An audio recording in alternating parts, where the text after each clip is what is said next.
What's up, everybody? Welcome. It's Orange Bloods live here going into the weekend. I'm Jeff Ketchum, joined by Chad Hastings, and we will be doing the thing that we do all the time, except we don't always have NFL Combine stuff to talk about, so it's kind of nice to divert a little bit away from,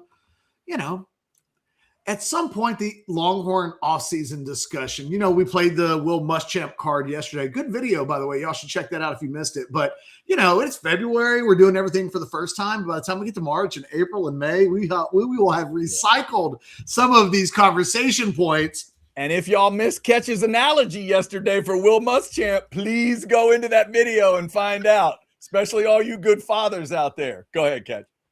See, what you gotta bring that up for? Why you gotta bring that up? I'm sorry. It's one of my favorite moments of my entire life. I had to bring it up. You just act like the name Chris Benoit just can't ever be said. And I'm just saying, I don't know that I disagree with you. It's amazing how it's just amazing. Anyway, and it's weird. And if you want to go back and watch that video from yesterday, it's out there. It is. Yeah. We went down an interesting web. Careful not to do it again. Chad, Anthony Hill, by the way, like, comment, subscribe to the page, jump into the Specs chat. Thank you to Texas Card House. We'll tell you more about all these people, our major sponsors, especially the Card House and Specs and Lisa. But we're talking to Anthony Hill in the Combine. And what were you expecting from Anthony? I'm curious. I don't know that I've had this conversation with anybody, really. What'd you think he was going to do at the Combine? Honestly, before, when I first saw something about a 40, in my mind, I asked myself the same question, wait, what did you think Anthony Hill was going to do? Exactly. My answer would be, I was expecting to see and hear about a solid performance minimum, maybe even what could be described as very good, maybe not super freaky, but I thought it would be a really solid combine performance that would not hurt his draft stock. That's where I thought it would be. It's funny because our guys Alex and Cody were talking to us about Anthony Hill going into the Combine, and Prize Picks put in a 4.46 40-yard dash, more or less, for him when they first posted it. Wow. We had heard that he was hoping to run sub 4.55. Right. So it felt like the over was the more was the play. I didn't want to say I was rooting against Anthony Hill yesterday, but what I want to say is that all of us on the Orange Blood staff that were in our little Prize Picks channel, and I feel bad because I don't think that was Chad, and I'm now gloating in front of him. I was going to say, yeah, I didn't get that memo. Sorry. We all hammered the Anthony Hill more on the 4.46. Did you still hold it against me that at one point he was going to go to A&M? So you're don't tell the Aggie. Whatever you do. Just and look, we're going to get to that. It's a big part of this. To me, I don't know that Anthony Hill is properly appreciated in a lot of different ways. And the Combine performance yesterday, so I was expecting him to run 4.55-ish. And I was like, he might go below that. And he ran 4.59 on his first attempt. And I was like, oh, no. Right. I mean, look, not that 6'2", 238 running a 4.59 is really a bad time. Still pretty freaky, yeah. But you had the kid from Ohio State who was doing his thing yesterday. Oh, my God. How about that? 4.46? And 43.5-inch vert. Yeah, that was. Did you hear that he wanted 45? He was pissed because he thought he was going to get 45. Sonny Styles. That's amazing. Yes. Sorry. So he ends up running the 4.52. And I guess, so then I see this come out later yesterday, okay? It's from RAS Football. It's one of these companies that takes all of your little scores at the Combine, and then they do a mashup, and they'll tell you this guy is the number one rated guy out of all of these guys historically in the Combine. Sonny Styles ends up being the number one ranked linebacker, I think, all time out of this Ross, right? So it's like 3,000 something plus guys that fit his position and qualified and all of this various thing through all of the years. In Sonny Styles, I think, has the number one score after yesterday. That's how freakishly athletic he was at the combine. Damn. Yeah, I saw 2003 was the last time anybody at his position had a vert like that. And he, as an athlete, he's like 10.0, basically, is on a 1 to 10 scale with all of the other guys ever. He's like a 10. Yeah. But here's the thing. Anthony Hill's not that far away. That is the thing that I guess I just didn't completely expect with him going to the combine, is that you would say, okay, 6'2", almost 6'3", 238. He runs, God, his vertical is 37 inches. Yeah, 37 vert. Which in a world where Sonny Styles isn't just doing like Xavier Worthy things in the vertical that he did in the 40. Right. And anytime the broad jump goes over 10 feet, I'll pay attention catch. 10-5, right? 10-5 there. It's not the super freakiest of super freaky, but it's out there. Anybody over 10 feet, I pay attention to. Well, so in the end, you take his 40-yard dash, you take the broad jump, you mash it all up together. And Sonny Styles has a 10.0 athletic testing ranking. Mm-hmm.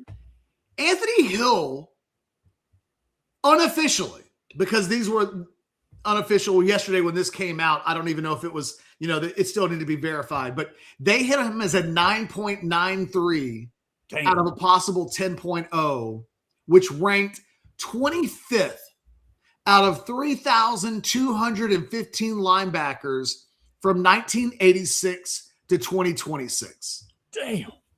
That's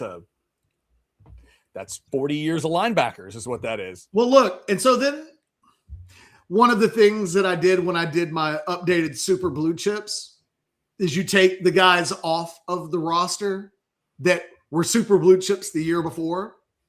One of the things that was hard for me not to notice was Ohio State loses Sonny Styles. Mm-hmm.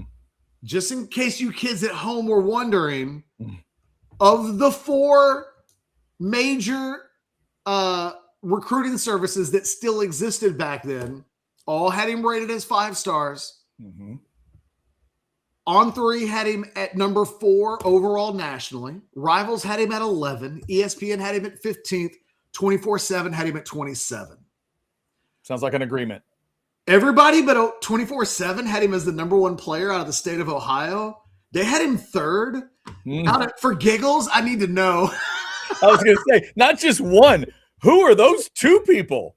All right, I've just looked. Oh, my God. Who are those 2 dudes now? Who is it? Do we know the names? Oh, yeah. Okay. Number 2, CJ Hicks. Okay. Number 1, Drew Aller. Wow. Wow. That's fantastic. Fantastic. Okay. So, like Sonny Styles, that wasn't an accident. Yeah. Even though 24/7, whatever that is whatever that is. Sonny Styles, 5-star linebacker. That's what it looks like when they go boom. When you look at Anthony Hill, and again, I don't know that there's enough appreciation for who Anthony Hill is, because forget for a moment the career, right? If we start at the very beginning, I think we're talking about one of the rare guys that from a recruiting story standpoint, historically, the rivals, I mean, the A&M Texas thing, there are very few recruitments in the history of those 2 schools recruiting against each other where I think the hand-to-hand combat has been quite as intense as the Anthony Hill recruitment. Mm-hmm. Anthony Hill commits to Texas A&M. He flips to Texas. Everything that was in between. This was at the very infancy and beginning of the NIL era. So, right. Yeah. This was the first time conversations above board were talked about in terms of what you could do and whatever it was going to be. And then when you look at his rating, Everybody had him as a 5-star except for On 3. I will never understand, like On 3, they get credit for Sonny, right? Nice job. Sure. But everybody had Anthony Hill rated as a 5-star prospect. Except, and I had him rated as the number 1 prospect in the state of Texas. Yeah. On 3 ranked him 13th in the state. I can still remember you and Sukamel talking about that ranking. Let me tell you who they ranked ahead of him. That's crazy. Jonte Cook was 12. Wow. Okay. Jordan Renaud, who's a defensive lineman at Alabama, was 11. You've probably never heard of him. Jalen Hell, wide receiver, Alabama.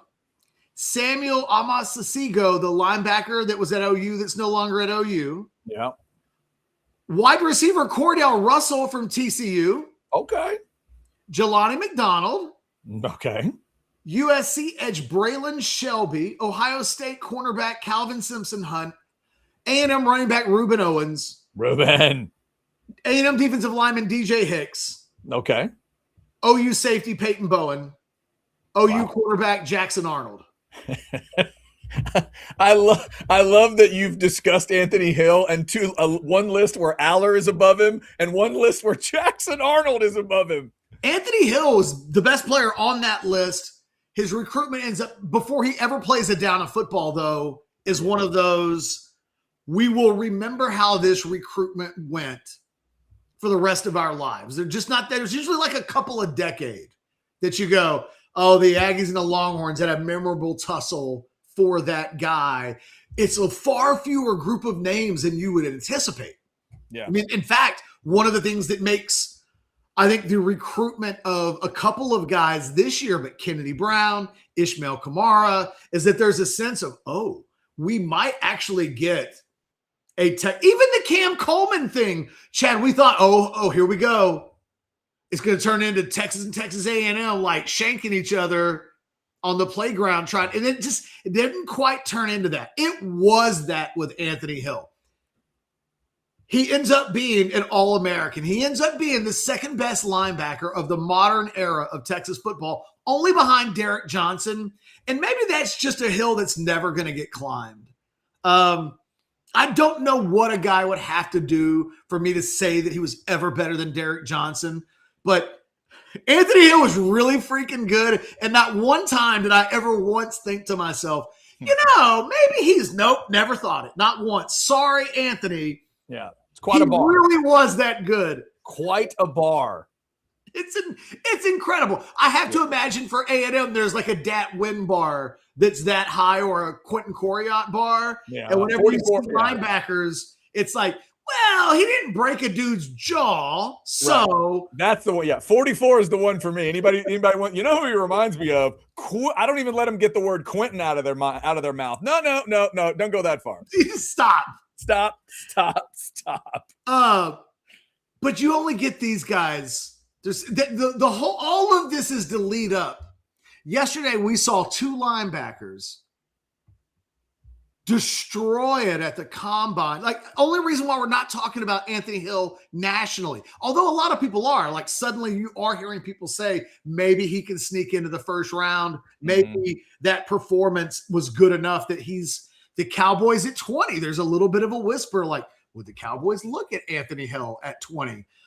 You're probably going to hear a lot of that conversation, I think, between now and draft day, whether he gets that far or whatever. Like, that's a thing. Hometown boy, all that stuff. But Anthony Hill and Sonny Styles are what it looks like when you recruit 5-star linebackers out of high school and you pay them $1 million-ish.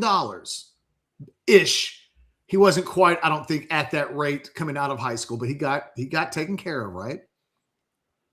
That's what it looks like when they hit. We talk about this all the time. Why does recruiting matter? What is with this super blue chips? Why do you bring up the numbers? Because, guys, those guys don't fall out of the transfer portal tree very often. It takes a coaching change. It takes some really unique circumstances. And even then, there was like one Cam Coleman that went into the portal this year. One.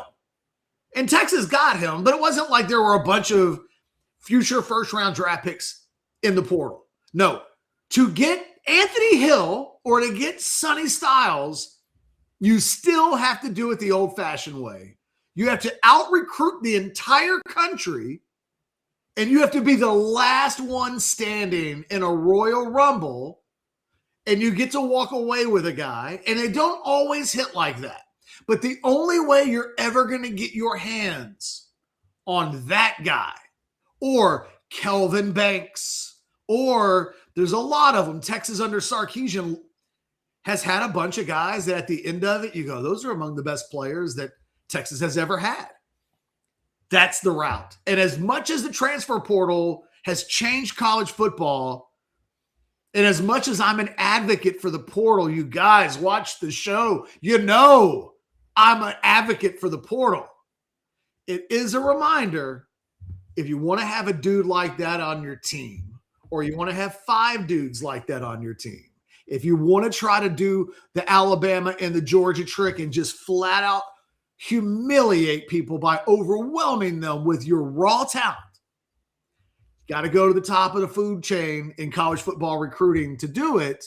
And the combine yesterday was just a perfect example of that. There will be some dudes that come out of nowhere and probably run 4.2 today. But the 2 linebackers that put on the 2 biggest shows were 2 dudes that we were talking about a presidential cycle ago. And the expectations were, how good are they going to be? Well, first-round draft picks. Well, All-Americans. Well, among the very best players on a top 5-ish top program that plays in the playoffs and competes for national championships.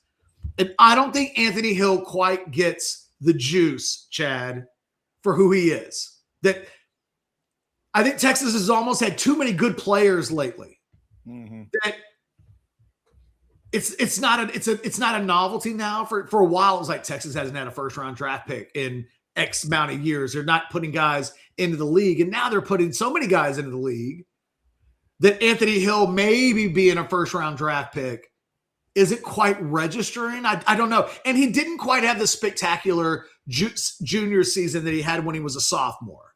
But the totality of his career and what it looks like he is coming out as a NFL prospect, I mean, it's him and Derek Johnson, and probably in my lifetime, there's nobody else that Texas has ever had at linebacker, not even if you go back into the 80s or the 70s and you start thinking about the Britt Hagers of the world, right? Great college players, but not guys that were top of the first round, early NFL day 1, day 2 type picks. So I don't know, man. Like I wanted to give Anthony Hill some love today because I feel like we talk about misses all the time. And I don't know that we've just talked about as enough of a big hit as he turned out to be. If you guys want to jump in on the chat, feel free. It is, of course, the Specs chat. We'll hit you with some specs a little later. If you want to get us a super chat, that'll go right to the front of the list. Also, if you're looking for a place to go grab maybe, I don't know, a drink and a bite over the weekend, how about the Deep Eddy Vodka Tasting Room right out there in Dripping Springs? Take advantage of this warmer weather. Got those beautiful areas outside. You can look out on the hill country or go inside that upper left picture. That's where the tasting happens. That's where you just sit and hang out. That's where Ketch and I have sat and hung out and talked to Longhorn fans and all that good stuff. So get on in there. That's where we met. What was her name? Was it Kelly, who had the husband that hated Arkansas? I think that was her name. Shout out to her. And you can go have a tasting. Go have some of that Crimson Creek Smokehouse barbecue. We've done it. We can verify. Go check them. Tell them we sent you here at Orange Bloods Live, the Deep Eddy Vodka Tasting Room. Catch, to your point about Hill. Every year when I watch the combine, I love the combine. Love it.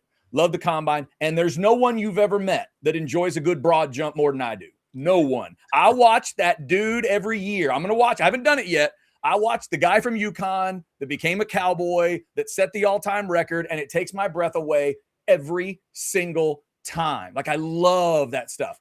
But every time I watch the combine, I think, what do the people that love to say, you know what doesn't matter? Stars, recruiting.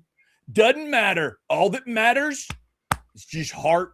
Just want to. Just be good. Just try. It's all you got to do. And I always think, do you really think that's true when you watch some performances like that? When you watch the freakiest of the freaky, that played at these schools. Catch, it's Anthony Hill and 2 guys from Ohio State that just kind of unlocked everything, right? That it went crazy yesterday on linebacker day. And I'm watching them thinking, yeah, that recruiting stuff kind of matters. And those stars do kind of matter when you can get them and collect them like you've talked about.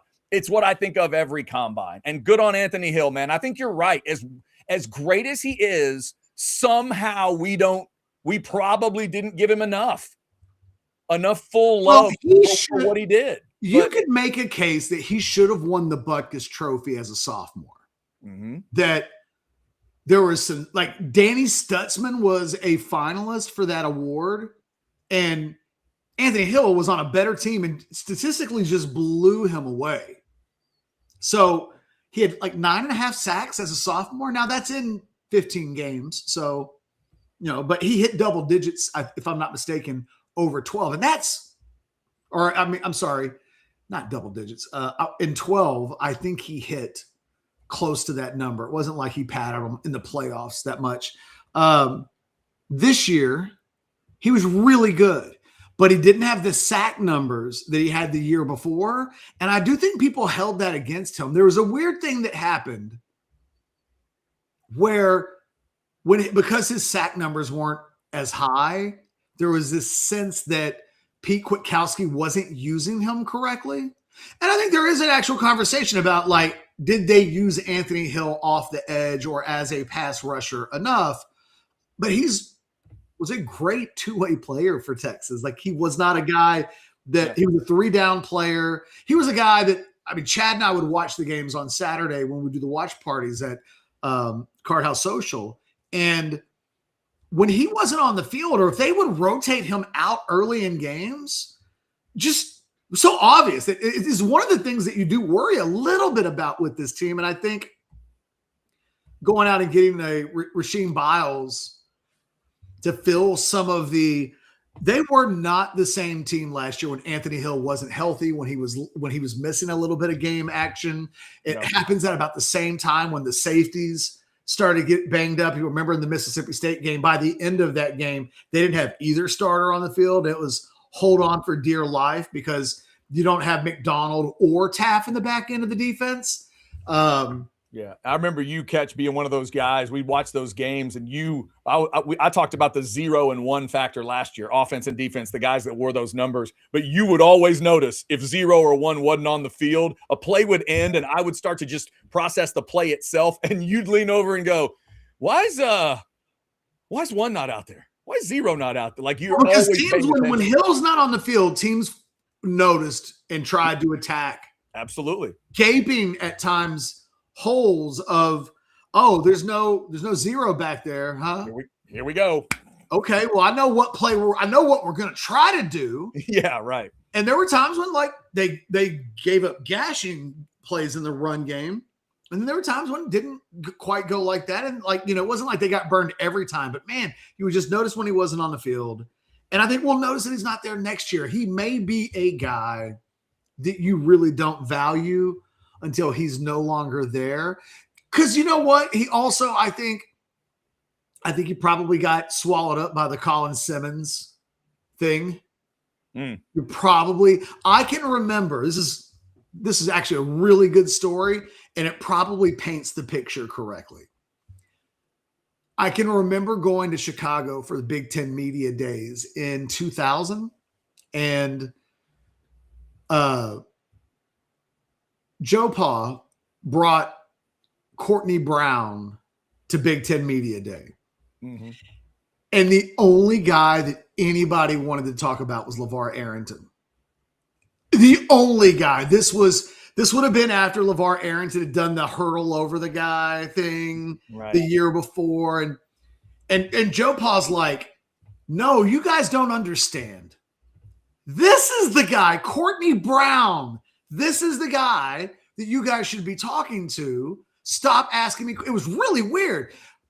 The idea that, like, LeVar Arrington was an All-American, and Joe Pa didn't want to talk about LeVar Arrington because he felt like there's just not enough conversation going on his other player, who, by the way, ended up being drafted really, really high. Like, yeah, good player. Joe Paul wasn't wrong about that.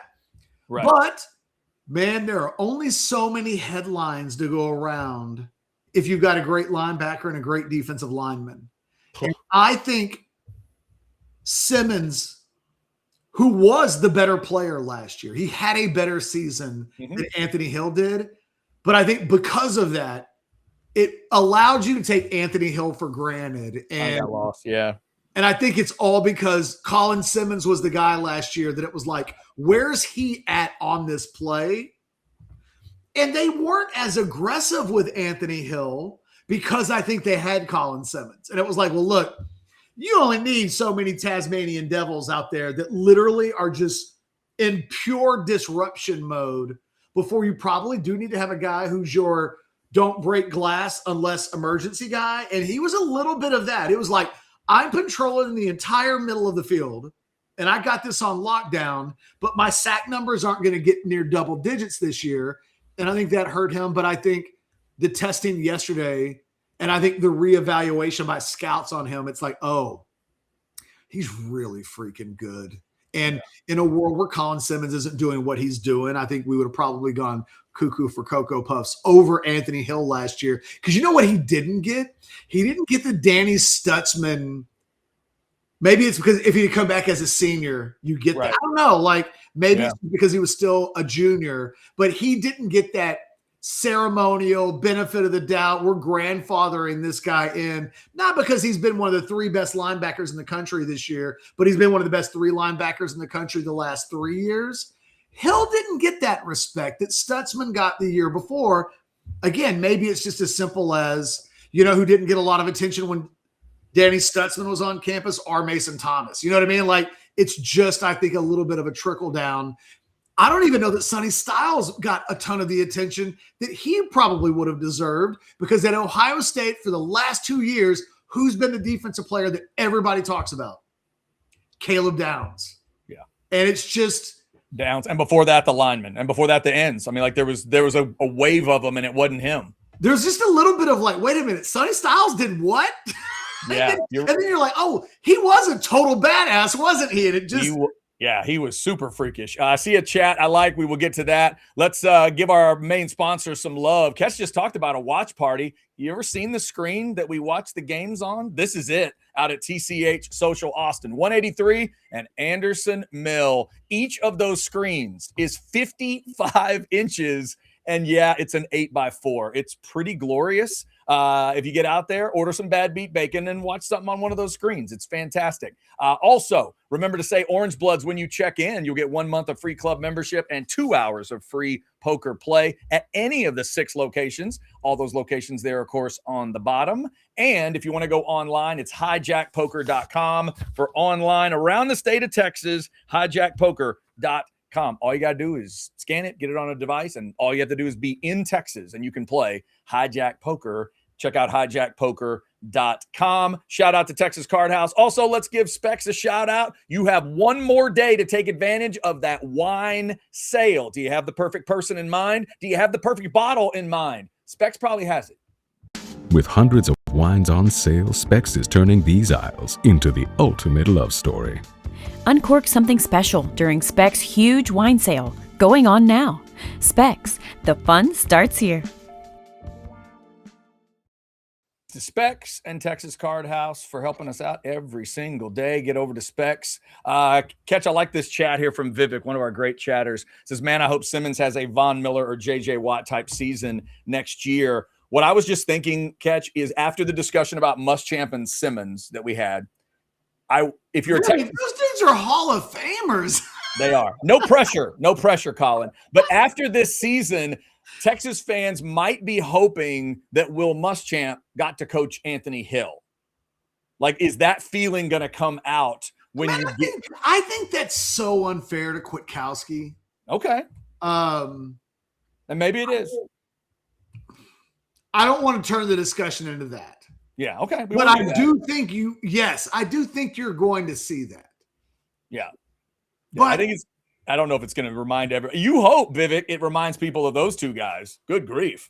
I mean, Yes, I hope Anthony Hill also has a Von Miller, or I don't even know what that means other than whole bunch of numbers is what that is. Yeah. Well, and that's the thing. I mean, it's just, I'll throw it back up there again because it's just such an interesting image there. We all remember. I mean, you think of those. Say a rookie season. He's like, I want him to have an in their prime because a JJ Watt type season, isn't that like 20 sacks? Well, let's be fair about this now. Let's just make it about college. He's saying Simmons. I'm sorry. I thought the microphone is covering up the chat. Oh, my bad. You thought it was Hill in the NFL. Yes. No. They're looking for a Colin Simmons. I'm sorry. Okay. I thought you were saying, I don't even remember watching JJ Watt in college. So I just didn't see the word because the microphone, look. Yeah. It's covering. I got it. I think it's a great comment, Vivek, because those two guys in college had the same quality that you want Simmons to have. And Simmons has shown us the quality too. It's that when the ball is snapped, you can't not see him. He's just the most obvious guy on the field. There were sequences last year, Catch, where we watched him take over. I'm trying to think of the game. Was in the Florida game last year. Well, okay, there Florida, was a series in that game. Where it was 3 straight plays. The first play was a play where he just jacked the tackle up physically at the line of scrimmage, underneath him. A guy that looked like he was outweighed by about 70 pounds, and like tossed that dude aside and then like jackknifed into the backfield and had a stop. Then he basically did the same thing on the next play. And then on the next play, he had a pass rush that forced like an incomplete pass. It was at the Florida game last year, ironically enough. That's what it was, yeah. Where Simmons flipped the switch and was just an animal the rest of the season, where he got off to a slow start.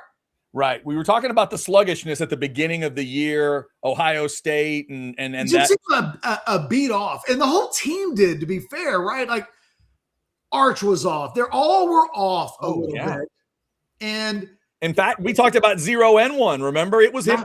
Anthony Hill didn't have the greatest start last year. Everybody got off to a slow start last year. And if you don't play Ohio State in the first game of the season, you probably never even notice such a thing. But when you play a high stakes game and you're not playing as well as you eventually are going to play, because it took Texas a while. I mean, Texas wasn't ready for the Florida game, but it was the Florida game last year where finally Colin Simmons unleashed the Colin Simmons. And it was really that drive, I think, is the one. There were several of them, Chad. So it wasn't like it was the only time all season where he just dominated in a complete offensive possession.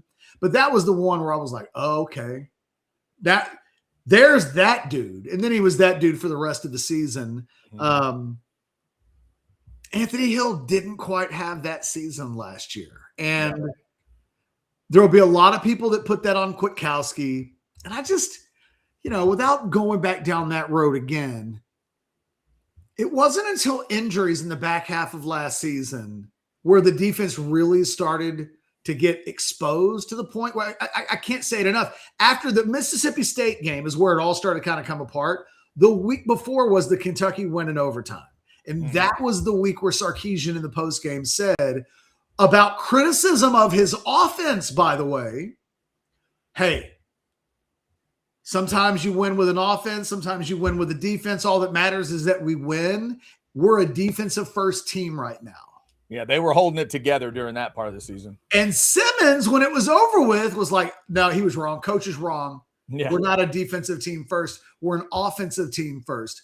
To think that we got to a point where Sark's being corrected by his players because Sark is lifting up the defensive coordinator and the defense to a level above him in the offense, to think that now 3 months later, 4 months later, we're saying that the defensive coordinator was holding back. And a player who won All-America honors for him is, to me, just is disingenuous, but Muschamp is a rock star. And if that defense plays well this year, as I think we think it will, they've got some really good players. And they really, I think, knocked it out of the portal with not just Rasheem Biles, but you think about they get a starting corner, they get linebacker depth, they get a nose tackle. That, you know what I mean? They got pieces to a defense that's loaded with young talent.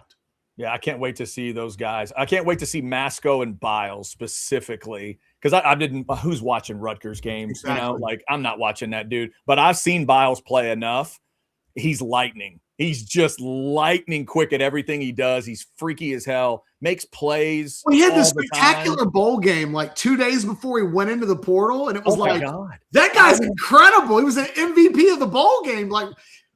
That was a Derek Johnson-like performance. The highlights of that game and what he pulled off was just, it was just incredible. That would make your Christmas if you were a Longhorn fan and you're just watching a bowl game, and if like the ghost of Christmas past or future, whoever the one would be, goes up and goes, "Hey, see that guy?" I guess it would be the ghost of Christmas present shows up, right? He's like, "Hey, just so you know, when you watch this game, keep an eye on that guy." Yeah. He'll be in burnt orange next year. The ghost of Christmas portal shows up right at halftime to tell you, "Hey, that's going to be yours." Imagine if you had done that with Aggies the year before and been like, "Hey, check out this Concepcion kid. Trust me."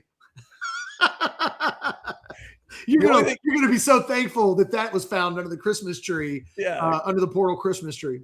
Exactly. Speaking of Christmas trees, AV Consultations has plenty of stuff for you. Let's see the spot. Let's see Catch's favorite picture of Harrison Ford, maybe ever, and remember what they can do for you. Well, he did go like shirtless in Witness, so let's not get carried away. Okay, fair enough. Fair enough. Again, if you've got a tax return coming and you want to know what to do with it, AV Consultations has some ideas.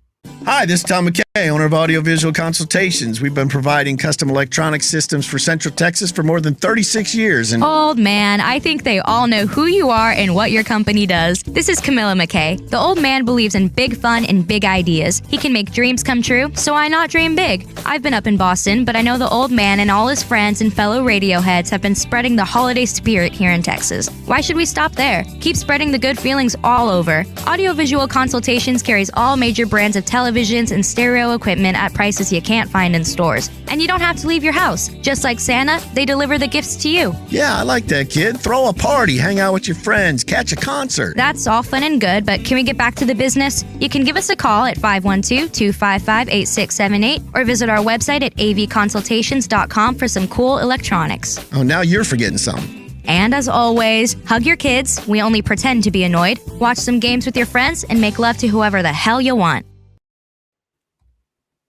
Watching at that time, a reminder, if you're into that 4x1, if you ever go to Pluckers and you see the 4x1, it can be one screen or it can be 4 different screens.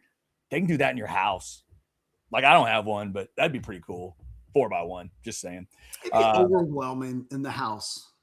It would. Depends on where you put it. But yeah. If you lived in a house, you put it on a normal wall. No, that's what I'm saying. And then you move to a new house. Yeah, and you're like, well, we can't live here. And you're like, well, what's wrong? The house is perfect. It's like, well, it's not actually perfect because we have to find a house that has a wall space that will make the 4x4 work. Right. We got to have the 4x1 make sense. And we don't have that right now.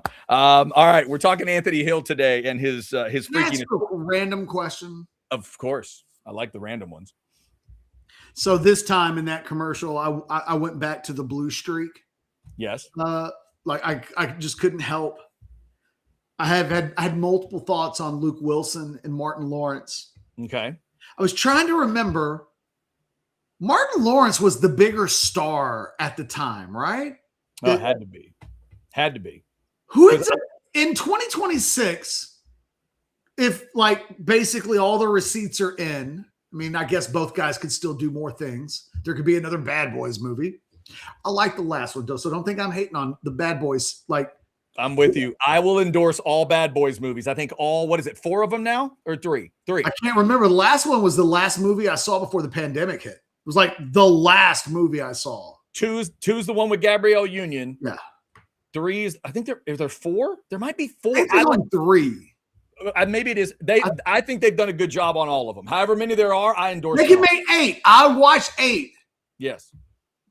Who ended up being the bigger star totality of their career? Isn't the end the problem with that movie? Is that there's not an answer to that question? All right, there's 4, Catch. It was 4. Bad Boys for Life is number 3. That's right. And Bad Boys Ride or Die was 2024. And I enjoyed all of them. There was one thing about 4 I did not like. Don't go throwing spoilers at people, please. I mean, look, remember this guy, Woosaw? Remember Woosaw guy? I do remember that. I don't like what happens to Woosaw guy. Oh, I did not like that part of the proceedings. Kids, if you have not seen Bad Boys 2, where Martin Lawrence mistakenly takes drugs, it is one of the great comedy scenes of all time. But to answer your question, Catch, do we argue Luke Wilson because he's on that porch arguing with Billy Bob Thornton about who's got better phone coverage? Like, does that make him a bigger star right now than Martin Lawrence? I just mean, like, it feels like they both were supposed to be the next big things. Right. And neither ever quite hit that. I think you'd have to say Martin Lawrence because of Martin, right? The TV show. Yeah. Neither of them ever had anything else that was just as big as Martin's TV show, right? I'm going to bring it full circle. You know who they both might be? Will Muschamp. They both might be just a badass too. That are they a perfect one? Maybe not. But am I ever disappointed? Not really. No. I can think of just good quality performances out of both. I'll put Boomerang up against any Eddie Murphy movie anybody wants to talk about. All of them. And Martin is a huge part of why. But you can't just have Martin in that movie. So I think that's it. They're both those kind of guys. That second level, but it's a level you gotta have. They're badass number 2 guys in movies. One of my favorite, so my favorite podcast that I listen to is the Rewatchables with Bill Simmons. Yep. Where they do the old movies. Mm-hmm. Once upon a time, one of the guys on his show, they have a hot take award, and for a long, this has now been replaced by one guy recently had the hot take that Nirvana and Smells Like Teen Spirit, like the whole thing was just overrated. So now the new like hot take of all hot takes was that just Nirvana was overrated. But before that, there was a hot take. Somebody once said on the podcast that Luke Wilson could have been Harrison Ford. So the award was the Luke Wilson could have been Harrison Ford hot take award. Wow. That's a great. And they're both in the AV consultation spot. That is awesome. I love statements like that I completely disagree with, but I can just love them for what they are. Like, let's just look at them and love them for what they are. Real quick, just as long as we're here, Rex says best Bad Boys movie was the Sean Penn version. All others are terrible. Huh? Sean Penn was in a Bad Boys? Is this a joke I'm missing? I don't know. Y'all let me know. Is there another Bad Boys movie? Maybe. I don't know. Is it like Die Hard? Is there like a fifth that nobody wants to talk about? Because that's how I feel about Die Hard. I'll endorse the first 4 Die Hards, but it's the 5th one that's too far for me. He was in the 1983 version. I've seen this movie. Oh, it's called Bad Boys in 1983. Oh. And no, I'm sorry. Come on. It's not better than Bad Boys or Bad Boys 2 or I've seen that movie and I've forgotten about the movie. If you need pure entertainment, I'll tell you. If you go like Beverly Hills Cop 2, Bad Boys 2, I don't think you can be disappointed with anything you see or hear. Catching Bad Boys 2 when every moment of the movie is underscored by an incredible Dr. Dre beat. It's one of my favorite movies to listen to and watch. It's the best. Like you don't even care what's happening in the scene. It's so perfect. It's always a good time. God, it's good stuff. Okay. There we go. I will Google it. I will check out Bad Boys with Sean Penn. It's like a teen delinquent movie.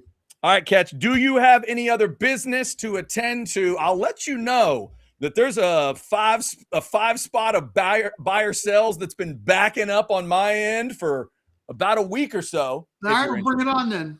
Yeah, we're gonna do that. Yeah. Okay.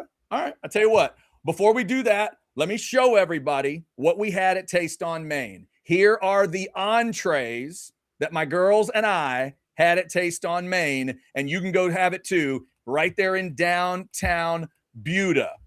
Myself, I went with the Lobster Benedict. I am an Eggs Benedict guy occasionally. I don't have them all the time, but I had a feeling it would be great. It was phenomenal. And yes, those are the Brussels sprouts next to it. My kid had the Gulf shrimp and cheddar grits. And yes, she had the Brussels sprouts and loved them. And the cheddar grits were her favorite thing. But my wife might have outordered us all with the badass BELT. It was fantastic from what I understand. She didn't give me a bite. I tried to get a bite and she slapped me. But she said it was great. The fries are excellent. All the stuff is great. Taste on Main. Brunch is Saturdays and Sundays, 10 to 3. I'll throw up the QR code for you as well if you want to scan it. Tell Travis, Tamara, and the crew we said hello. Get on down to Buda for a great time at Taste on Main. I would recommend everything that you're looking at right there and more. It's an incredible menu. All right, Catch, you ready for a little buy or sell? You want to go first or second? I'll go first. All right, hit it. Buy or sell number one, you're pretty glued to the draft combine workouts through the weekend. Capital B, capital U, capital Y. It's a buy. I love this freak show. It's one of my favorite freak shows in sports. It's the transition of the high school badass to the college stud to now can he go play in the NFL. I love to watch the workouts, Catch. I love to watch the big guys run the 40. I love to watch the freaks run the 40. Don't get me wrong. When a guy like Xavier Worthy runs that 40, I'm excited. But I love it when like a freaky D tackle runs a 40 nobody saw coming. I love the vert. I already said I love the broad jump. I'm going to go watch the weird, record. Dude. Like, I've got money on this, and I'm not as excited as you are. I'm going to go watch that record broad jump. I always forget his name. It's Jones, right? Calvin Jones, or what was that cat's name? There's a basic name. The guy that ended up with the Cowboys. He had a 12-3. 12'3". Go watch it. Go look up record broad jump. It's one of the craziest things ever. Buy. I love the combine. Buy or sell number two. Post Derek Johnson era. So 2005 forward. Mm-hmm. Anthony Hill is the best linebacker to play for either Texas or Texas A&M. Oh, that's interesting. 05 forward. Last 20 years. I think sell Jet Bush is the obvious answer, but let me think. I'm sorry. Best of both teams. Wow. Who's the best Aggie linebacker of the last 20 years? It's not, Von Miller does not count. Yeah, if Von's out. And if you want to count Von Miller, then fine, it's Von Miller. But I know he's not a linebacker. No. Yeah, no, Von's not a linebacker. Yeah, see, I'm trying to think of I'm just going through it in my head because the Aggies have not had that quality of linebacker in a while. I'm trying to think of a guy. That's why I asked the question, because ultimately that's what was on the line maybe in that recruitment. Right, because it's the winner of that recruitment got the best linebacker for either program in the last 20 years. Yeah, because it's not York, and that's not what you'd say Hall was, and there's a couple guys there. But yeah, I think it's a buy. I'll give Anthony Hill his love, and I do think he's going to be – I don't know if it's going to creep into the first round, but man, if he gets – Who is the Aggie? What's that? Who's the Aggie answer? He can't be Torian York. No, I cannot think of who it would be. There's going to be there's some answer that's probably obvious, but I can't think of it out of or I would clearly go with that win if that was in the time period. No, we're talking time period. Like we could get into a real argument if we just said from 1995 forward. Yeah. Now we're arguing Dat versus DJ and that. Right, that was a different discussion. Honestly, I can't think of who it would be. Catch. I cannot think of the obvious name. So if somebody knows the Aggies better than I do, tell me who I'm missing. Who am I not thinking of? Because Vaughn like immediately jumped in my that we're forgetting. When I was thinking of A&M in this last, there's two guys that jumped in my mind, and you know the names I'm about to say, but I thought of Myles Garrett and Vaughn, but neither of those guys qualify for what we're talking about here. Those are the two biggest monsters of the era. Well, so who's the same? Look, I am going to concede that Arakpo, even Simmons at this point, I'm going to concede defensive end position, the edge position to A&M as the member of the Uh-oh. Wow, look at that. The technology did not want Catch to ask a question involving A&M. That was crazy. Who's the defensive end between Texas and Texas A&M? You only get to pick one. Who is the representation of the all apex mountain of the last 20 years? Is it Von Miller or is it Myles Garrett? You only get to pick one. Is there an action before you give your answer? Is there a consensus Aggie opinion on this? That's a great question. It's a discussion I've never had with an Aggie of pick one of those guys. I think every Aggie would agree they love both guys. They love, but they're both Hall of Fame first ballot guys. I know what my gut says. I don't know if it's the right answer, but I know what my gut says. What does your gut say? You also know me. I just said I love a combine. I love watching these guys put on a show. Give me Myles. I'm a Von Miller guy. Give me Myles. And I don't know. I'm just telling you, in my mind, I thought, well, the answer is Vaughn. But I don't know. Yeah, Cotton agrees with me. Man. Yeah, Cotton agrees with me. It is one of those things where you can't make a wrong choice. It's like there's certain things to discuss. It's like if you're picking a defensive back from, like, Texas got a bunch of Thorpe Award winners, but you're gonna be hard pressed that Earl Thomas just doesn't make the list. And it's like, who are you gonna pick better than Earl Thomas? Yeah. There's some dogs. That was good though. But I'll buy the Anthony Hill. I hope he ends up in a first round, but he will be so much value if he's a second round pick. My God, if a team, I had to write that as one of my 10 thoughts. I had to write the Anthony Hill section where I lay out that recruitment, what ultimately was on the line in that recruitment. Yeah. If a team can stay patient, Catch, let the Ohio State guys go off the board, stay patient, and actually get Anthony Hill in the second round, that would be some monster value for a guy like that if they can do it. Buy or sell number 3. Aggies. Big basketball game this weekend. I don't know if you're paying attention to it or not. Buy or sell, they get it taken care of. Aggies handle their business at home. Buy, even though I don't know who they're playing. I'm going to buy it. You don't know who's the game? Who's the matchup? They play Texas next. Oh, is it right? Well, Lone Star. I didn't realize that was this week. See, I got so much to watch this weekend. My God, I got Combine, I got Elimination Chamber, and I've got that. I got Lone Star basketball. Because Texas is lost. Yeah, man, that's 3:00 tomorrow, dude. All right, there you go. I'm glad You you know. told me. In College Station. Yes. They will. I'm sure the Longhorns. You had me doubting myself for a second. That's my bad. I'm sure the Longhorns will be welcomed with warmth and brotherhood tomorrow in College Station. Well, it's one of those where, like, Texas now lost 2 games in a row. They're at Arkansas next Tuesday. They really are staring a potential 4-game losing streak in the face. They've got to win. And I saw a bracketology today that had them as a 9 seed. Mm-hmm. But if they lose their next 2 games on the road, and look, there's no shame in losing in College Station and or Fayetteville. Those are games that, like, isolated, you'd probably look at and go, good chance a loss happens in those games.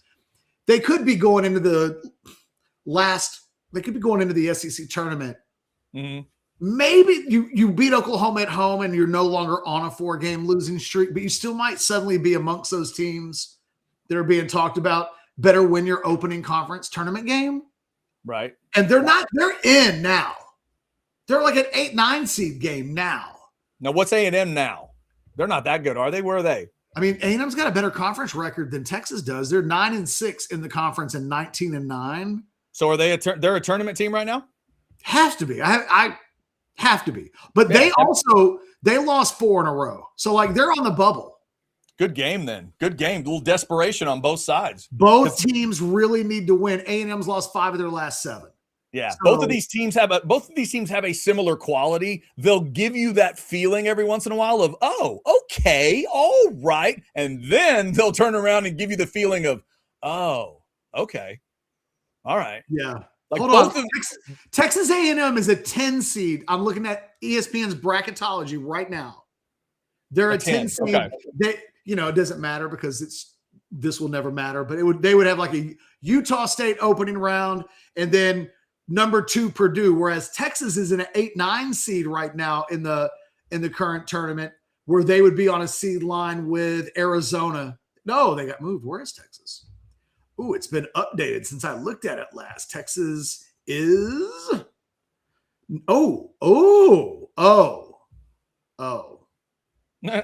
Bracketology got updated 3 hours ago. Mm-hmm.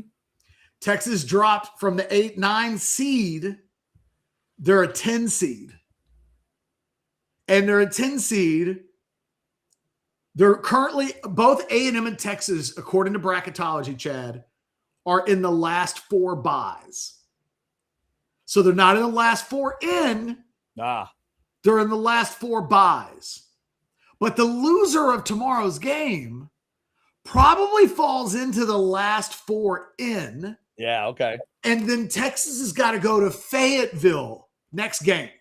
Right. So the loser gets really knocked towards the bottom of the rope kind of a game. Like they're just barely hanging. Living on the edge. Yeah. Right now, both of those teams are like, oh, man, we don't have any real pressure in this game. We're good. We're tournament teams. Yeah. But you can look down the road a little bit and go, it's why the Florida game was so important, because if Texas could have won that, they're in. And they could have given themselves even a 2-game losing streak on the road after the Florida win. But now the Florida win is stacked with another game. Now you got 2 more road games. Texas really does need to win that game in a big, big way. Yeah. All right. You're still That's rolling. 3. I was about to say, you're still in the middle of buy or sell number 4. Yeah. I can't help it. The questions have been what the questions have been. Buy or sell number 4. There's a movie in the movies, like the theaters right now, that if someone said all expenses paid, everything, we're treating you. What do you have a movie in mind that's out right now that you would go see? Sell, because the only movie I can think of that's out right now is the Scream 7 movie. That's my wife's world and not mine. So sell. I can't think of anything right now that I'm just like geeked to go see. I had somebody tell me that good luck, have fun, don't die. I'm looking at his comment now. The next great cult sci-fi movie. I love the title. That's excellent. I might go. I'd check out a trailer just off that title. But I hadn't even heard about that movie. I hadn't either. So maybe that's it. RSL number 5. I didn't ask you earlier, like last week. You and your wife, y'all had a good Valentine's Day. Bye. Oh yeah, day drinking, right? But day drinking for Valentine's. But how was Valentine's Day night? Y'all had a good time? Yeah, had a good time. We came home and we were like old people that had been out day drinking, and we hung out at the house and ate whatever was around, and there was no y'all put on a movie and one of y'all fell asleep, and that was that. Yeah, it was great. There was no formal Valentine's meal, which means nobody had to pay for a formal Valentine's meal. And yeah, that's how we spent our 27th Valentine's Day together. It was great. Okay. Well, there you go. Those are my 5. Good time.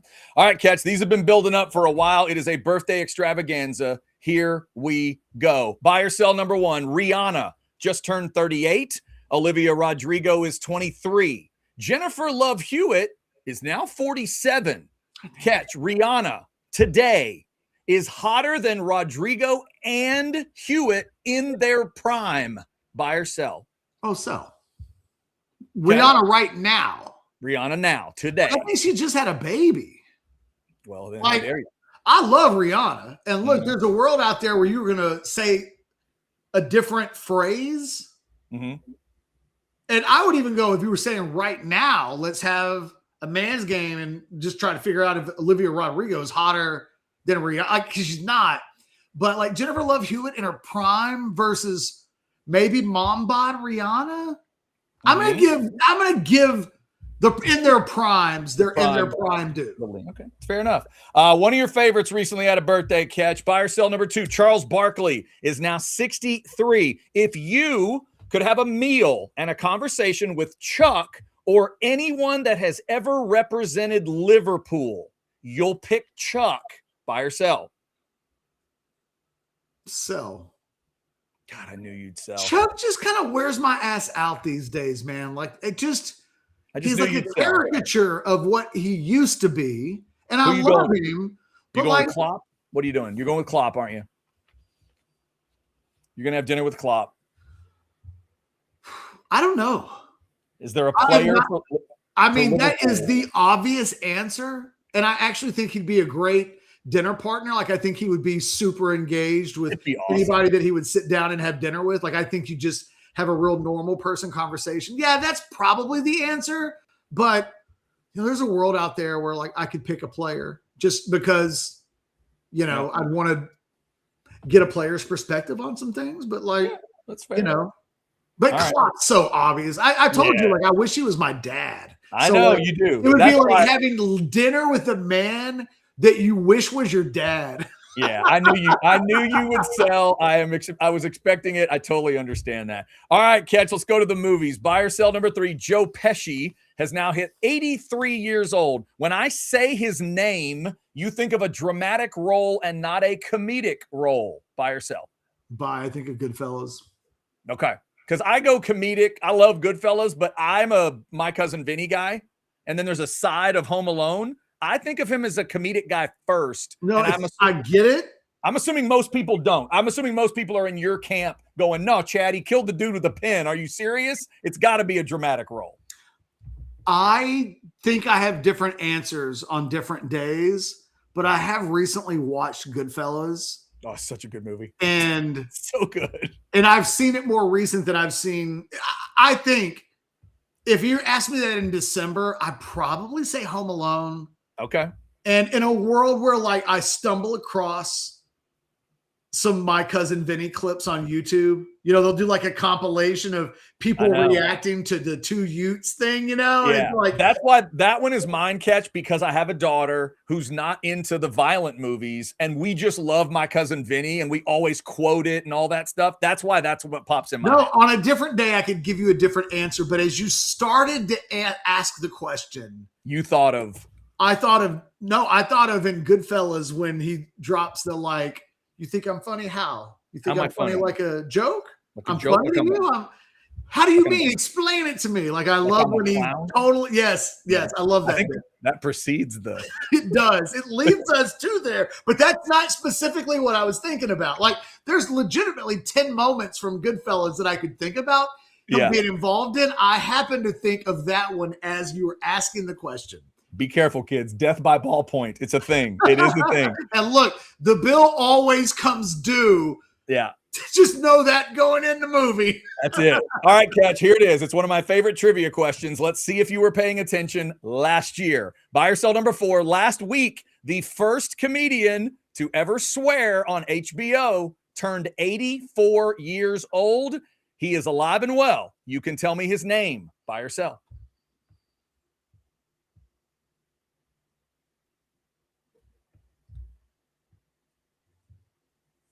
God damn. It's not that I even know this. I was paying attention.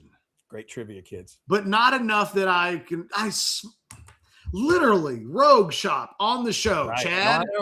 I know. And it's one of those, you're going to know the name immediately, but he's not like Legend of Legends. He's not a 1A type of guy, but he does hold that spot. And I always love him for it.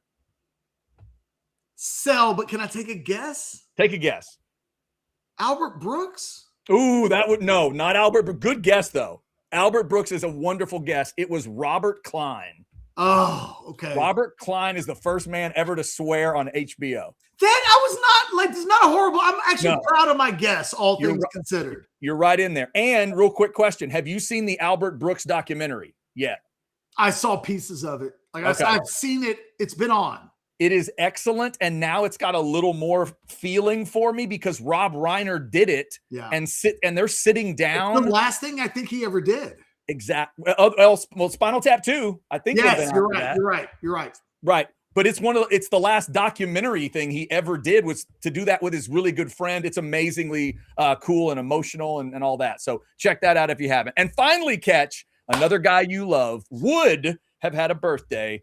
Joe Eely would now be 79 years old. Rest in peace to the great Joe Eely. Catch, he is your favorite Texas country singer ever. Buy or sell?